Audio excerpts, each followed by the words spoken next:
Okay, so you've probably heard the name Linux thrown around, right? But what is it, really? Well, today we're going to pull back the curtain on this hidden powerhouse that, believe it or not, runs a huge amount of the technology you use every single day, and you probably don't even know it. I mean, really think about it for a second. When you go to a website, or you're streaming a movie, or you open an app on your phone, what's that invisible engine in the background that's making it all work? You might guess it's Windows or Mac OS, but, well, the real answer is going to surprise you. And here's the thing. One of the most important, most critical pieces of software on the entire planet is just hiding in plain sight. It's the foundation of our whole digital world, and yet most people have no idea it's even there. To understand how that happened, we've got to go back in time a little bit. Okay, let's picture the world of computing before the early 90s. If you wanted a really powerful, stable operating system, your main option was something called Unix. But there was this massive problem.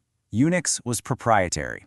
That means it was expensive, and its source code, the actual recipe for how it worked, was a super closely guarded secret. So for students, for hobbyists, for anyone who was just curious, this was so frustrating. They were basically locked out. The barrier to entry was just way too high.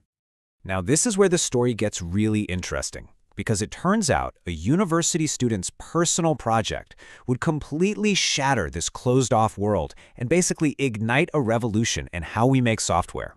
So picture this, it's 1991, and a student in Finland named Linus Torvalds decides to build his own operating system kernel. That's like the absolute core of an OS, pretty much just for fun. He wanted a free, open alternative to Unix that anybody could use, and importantly, that anybody could modify. So he posted his little project online, and the global tech community just jumped in to help. And this right here is what made Linux so radically different. It was free, as in zero cost. Its source code was open for anyone on the planet to see, to poke at, and to improve. It was built by a worldwide community, not some faceless corporation. And right from the very beginning, it was designed to be secure and just endlessly customizable. So this whole open philosophy, it creates a huge difference between Linux and the operating systems most of us use every day, like Windows. It really all comes down to a simple trade-off: control versus convenience. With Linux, you get the open source code. It costs you nothing, and you have almost total control to customize everything. I mean everything. Windows, on the other hand, is built on closed source code. You pay for it, and yeah, it's designed to be convenient, but you have way less control over what it's doing. This quote just says it all, doesn't it? It's not really about which one is better. It's about what they were built for. Do you want ultimate control and transparency, or are you looking for that out-of-the-box convenience? All right, so let's peek under the hood for a second. What exactly is a Linux operating system? Because it's actually not as simple as you might think. You see, the word Linux itself technically just refers to the kernel. That's the core engine that talks directly to the computer's hardware. But an engine by itself isn't a car, right? You still need the body, the wheels, the steering wheel. You need all the other parts that actually make it usable. And these complete packages, the engine plus all the other stuff, are called distributions, or distros for short. Think about it like this. The Linux kernel is an engine. Different car manufacturers like Ford or Toyota or BMW can all take that same basic engine and build a totally different car around it. And that's exactly what distros are. For example, you've got Ubuntu, which is a distro designed to be incredibly user-friendly. It's a great starting point if you're a beginner. But then, on the complete other end of the spectrum, you have something like Kali Linux, which is this super specialized distro packed with tools for cybersecurity pros and ethical hackers. Same engine, totally different vehicles. Now, a huge part of what gives Linux all its power is the terminal. You know that classic hacker screen with all the text you see in movies? That's it. Instead of clicking on icons, you type commands. And yeah, it might look a little intimidating at first, but it is an incredibly fast and powerful way to talk directly to your computer. For professionals, it's absolutely essential. Okay, so remember that question from the beginning? Let's finally answer it. Where is all this power, all this control and customization actually being used in the world today? Well, the answer is just about everywhere. The phone in your pocket? If it's an Android, it is built on the Linux kernel. The huge cloud platforms that run our digital lives, Amazon Web Services, Google Cloud, they all run on Linux.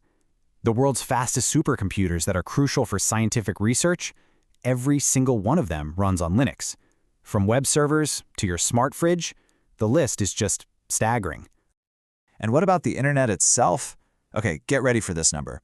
Over 96% of the world's top 1 million web servers run on Linux. Just let that sink in for a moment.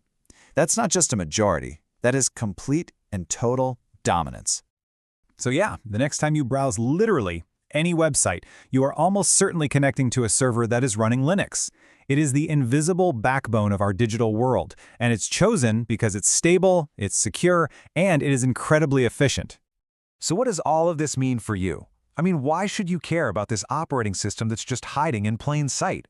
Well, because understanding it is like learning the secret language of modern technology. If you're a developer or a system administrator, or you work in cybersecurity, learning Linux is pretty much non-negotiable. But it's also for anyone who's just curious, anyone who wants to understand how computers really work, beyond just clicking on some icons. And that really brings us to the core philosophy of this whole thing. See, unlike systems that are designed to hide how they work from you, Linux invites you to look under the hood. It doesn't shy away from complexity. It uses that complexity as a teaching tool. It's built for learning, for tinkering, and for real, genuine understanding. So now you know the secret. Our digital world isn't really run by giant corporations in the way you might think.